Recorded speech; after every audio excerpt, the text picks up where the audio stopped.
sur les pas de Saint Paul à Rome. Découvrez à Rome tous les lieux où l'on peut faire mémoire de Saint Paul. Par exemple, là où il fut emprisonné, le lieu de son martyre et les 3 sources miraculeuses qui émergèrent, sa chaîne encore visible, etc. 2 choses importantes à noter. En fin de vidéo, sur une carte, vous aurez un récapitulatif des lieux où l'on peut faire mémoire de Paul. Vous retrouverez toutes les adresses de ces lieux dans la description de la vidéo, ainsi que les positions GPS et d'autres informations utiles. Bonne découverte! Mais avant de commencer, soutenez-nous dans la diffusion de ce genre de contenu en vous abonnant. Merci beaucoup d'avance. Nous sommes en l'an 61, près de Rome. Paul, qui était surveillé par un garde, fut accueilli sur la Via Appia Antica par des fidèles venus à sa rencontre, certains dès le Forum d'Appius, à 64 km de Rome, et d'autres aux 3 tavernes, à 50 km. À notre arrivée à Rome, il a reçu l'autorisation d'habiter en ville avec le soldat qui le gardait. En effet, Paul, ayant aussi la nationalité romaine, avait droit à une réclusion spéciale, dite custodia militaris, qui était entre la liberté surveillée et la prison. Elle consistait à choisir une maison privée, et un soldat résidait avec lui nuit et jour. Mais dès que Paul sortait, il était tenu par une chaîne par le soldat. Cette chaîne existe d'ailleurs toujours car elle a été gardée comme relique, voire fin de vidéo. 2 lieux se disputent aujourd'hui cette maison. L'église Santa Maria, in Via Lata, et l'église San Paolo, à la Regola. S'il y a généralement une préférence pour la première, il n'est pas impossible de concilier ces 2 traditions comme nous le verrons plus loin.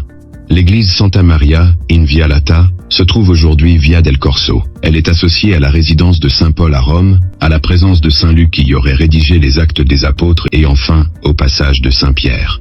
Saint Martial, futur apôtre de la Gaule, serait aussi passé par ce lieu. Plusieurs niveaux et époques sont retrouvés dans cette église, dont les plus anciens remontent au 1er siècle. Un vestige marquant, la colonne où fut enchaîné Saint Paul.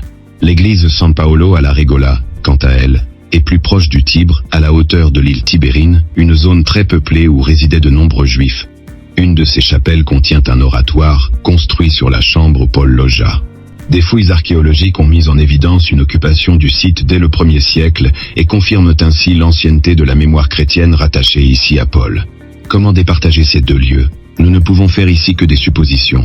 Cependant, il nous semble que le premier site, Santa Maria in Via Lata, est moins probable que le second, San Paolo à la Regola. En effet, si l'on se base sur le chapitre 28 des Actes des Apôtres, rien n'indique que Paul partageait son logement avec Luc, ni que Pierre y soit passé. Au contraire, le texte laisse entendre que Paul vivait seul, accompagné uniquement de son garde. À notre arrivée à Rome, il a reçu l'autorisation d'habiter en ville avec le soldat qui le gardait. Paul demeura 2 années entières dans le logement qu'il avait loué. Il accueillait tous ceux qui venaient chez lui. Cette dernière phrase signifiait que des gens pouvaient passer chez lui, mais pas y demeurer. Il est aussi notable que San Paolo à la Regola est la seule église dédiée à Saint Paul dans la ville intramuros. Donc Paul n'aurait-il pas logé à l'endroit de l'actuelle église Santa Maria in Via Lata? En fait, il est possible qu'il y ait été détenu brièvement à son arrivée, avant de s'installer ailleurs. La célèbre colonne qui est conservée évoque davantage une forme de détention sévère, alors que la custodia militaris décrite dans les Actes permettait, dans un logement privé, d'être libre de ses mouvements malgré la présence d'un garde. La tradition qui associe à ce lieu la présence d'autres prisonniers comme Luc, Pierre, voire Martial, va également à l'encontre de la custodia militaris qui, par définition, supposait une garde personnelle, sans cohabitation. Par ailleurs, ni Luc, ni Pierre, ni sans doute Martial, n'étaient citoyens romains. Ils ne bénéficiaient donc pas de ce type de garde. Ainsi, à San Paolo à la Regola, l'absence d'une colonne, l'absence de ses fameux compagnons dans la tradition et dans ce qui ressort d'Acte 28, et un quartier probablement moins cher que celui de l'église Santa Maria amène à penser que Paul est plutôt logé là. En 63, après 2 années de captivité, Paul est libéré. À Rome, en dehors de ses voyages, il logera probablement dans la maison la Domus d'Aquila et de Priscille, ou Prisque, sur l'Aventin, à l'emplacement actuel de l'église Sainte-Priscille. Paul voyagera donc à nouveau. Selon 4 sources différentes, le canon de Muratori, Saint Cyril de Jérusalem, Saint Jean Chrysostome et Saint Jérôme, Paul serait allé notamment en Espagne. Vers 66, il est arrêté lors de la grande persécution de Néron. En effet, après les graves incendies de Rome, attribués à Néron lui-même, puis faussement attribués aux chrétiens, une très violente persécution se répandit contre eux à partir de juillet 64. Cela dura jusqu'à la fin du règne de Néron qui se suicida en 68. Vers 67, la seconde détention de Paul fut bien plus rude.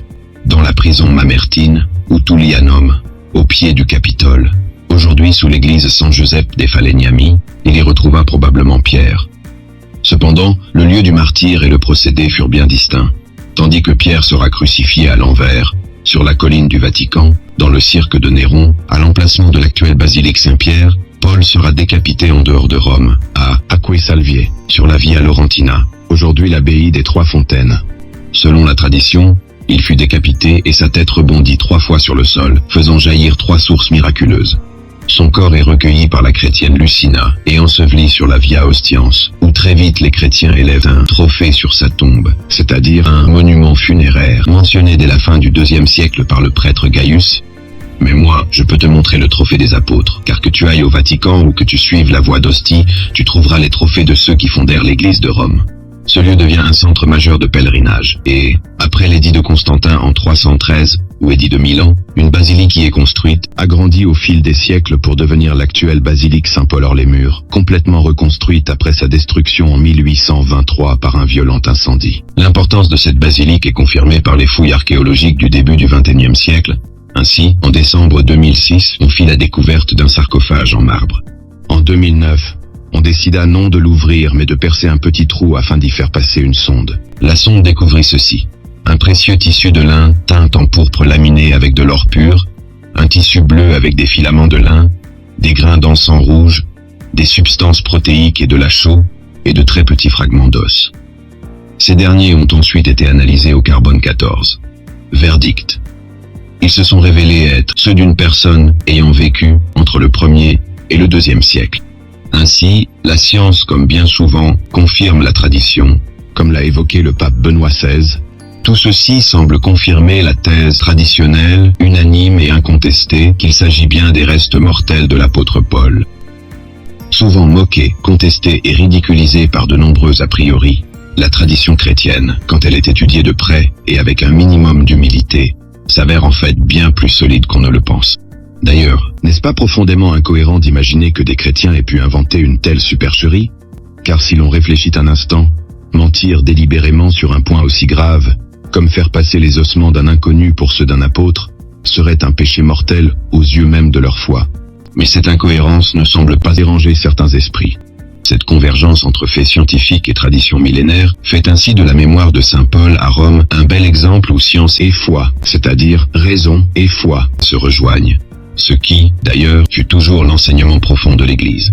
La foi et la raison sont comme les 2 ailes qui permettent à l'esprit humain de s'élever vers la contemplation de la vérité. Encyclique Fides et Ratio, Saint Jean-Paul II. Si donc vous allez à Rome sur les pas de Saint Paul, voici ce que vous pouvez voir. 1. Sur la voie Appia, à l'extérieur de Rome, là où, selon les Actes des Apôtres, Saint Paul fut accueilli par des fidèles, en 2 endroits, le Forum d'Appius et les 3 tavernes. Le Forum d'Appius, aujourd'hui appelé Borgo Faietti, était un arrêt sur la célèbre voie appienne qui courait depuis Rome jusque dans les Pouilles sur 500 km. Malheureusement, aucun lieu archéologique n'a vraiment été recherché. Seule une inscription en latin sur l'église du village rappelle le passage de Paul. Pour l'anecdote, Horace s'y arrêta et en écrivit quelques mots dans ses satires. Le lieu des 3 tavernes était aussi une étape vers Rome. À noter, si aujourd'hui les lieux sont encore en fouille, il est tout de même possible de les visiter. Vous pouvez y voir notamment de très belles mosaïques antiques. Par ailleurs, en mai 2025, un accord a été signé entre 5 acteurs majeurs, dont le célèbre Institut pontifical d'archéologie chrétienne. Objectif: continuer les recherches et développer l'accès à ce lieu où Saint Paul est passé. Pour une visite, voir la commune la plus proche, Cisterna di Latina. Renseignez-vous à l'avance car l'accès est très limité. 2. L'église Santa Maria in Vialata. Comme nous l'avons vu, c'est sans doute en ce lieu que Paul fut d'abord emprisonné à son arrivée à Rome. 3. L'église San Paolo alla Regola. C'est probablement le lieu où il fut gardé pendant 2 ans, tout en pouvant évangéliser. Il y fonda vraisemblablement une forme d'école. 4. L'église Sainte-Priscille. Après l'an 63, et en dehors de ses voyages, Saint Paul y logea très probablement ainsi que Saint Pierre. 5. La prison Mamertime, ou Tullianum, sous l'église San Giuseppe dei Falegnami, où Paul et Pierre furent emprisonnés vers 67. 6. 106 de la Via Ostiens, bas-relief de la séparation. Sur la façade d'un bâtiment anonyme, un bas-relief et une épigraphe passent presque inaperçus. Il rappelle un monument qui existait là et qui a aujourd'hui disparu, la chapelle de la séparation du Saint-Crucifix. la petite chapelle érigée à l'endroit où, selon la tradition, les apôtres Pierre et Paul se séparèrent avant de se rendre chacun à leur martyre, le premier sur la colline du Vatican, le second à Tréfontane. Au moment de l'adieu, Paul aurait dit à Pierre, « La paix soit avec toi, fondement de l'Église et pasteur de tous les agneaux du Christ. » Pierre répondit, « Va en paix, prédicateur du bien et guide du salut des justes. » 7. L'abbaye des Trois Fontaines, là où saint Paul fut décapité. 8. La basilique Saint-Paul hors les murs, sur la Via Ostiens, où vous y trouverez le sarcophage de marbre sous l'autel papal contenant le corps de saint Paul. La relique de la chaîne de sa captivité est exposée dans une urne près de la tombe et portée en procession chaque 29 juin. La relique du bâton de ses voyages missionnaires, conservée au musée de la basilique. 9. La basilique Saint-Jean de Latran. Dans la basilique, au-dessus du ciboire, et à côté de celui de Saint-Pierre, il y a le crâne de saint Paul. En résumé, pour faire mémoire de saint Paul à Rome, ce sont 10 lieux par lesquels vous pouvez passer. Retrouvez en description tous les points GPS, ainsi que l'adresse de ces lieux. Classement chronologique, numéro 1, le Forum d'Appius, numéro 2, les 3 tavernes, à Rome, numéro 3, la basilique Santa Maria in Via Lata, numéro 4, l'église San Paolo à la Regola, numéro 5, l'église Sainte Priscille, numéro 6, la prison Mamertine sous l'église San Giuseppe dei Falegnami, numéro 7, le lieu de la séparation de Saint-Pierre et Saint-Paul, numéro 8, abbaye Tréfontane, numéro 9, la basilique Saint-Paul hors les murs, numéro 10, la basilique Saint-Jean de Latran. Nous espérons que cette vidéo vous aidera à suivre les pas de saint Paul à Rome. Retrouvez toutes les positions GPS, les adresses, un lien pour faire un don, et plus, dans la description de la vidéo. Pour continuer de diffuser ce genre de contenu, nous avons besoin de votre soutien, par un don, un partage, votre abonnement, un like, un commentaire, bref, le champ est large. Merci d'avance de votre aide, et que Dieu vous bénisse.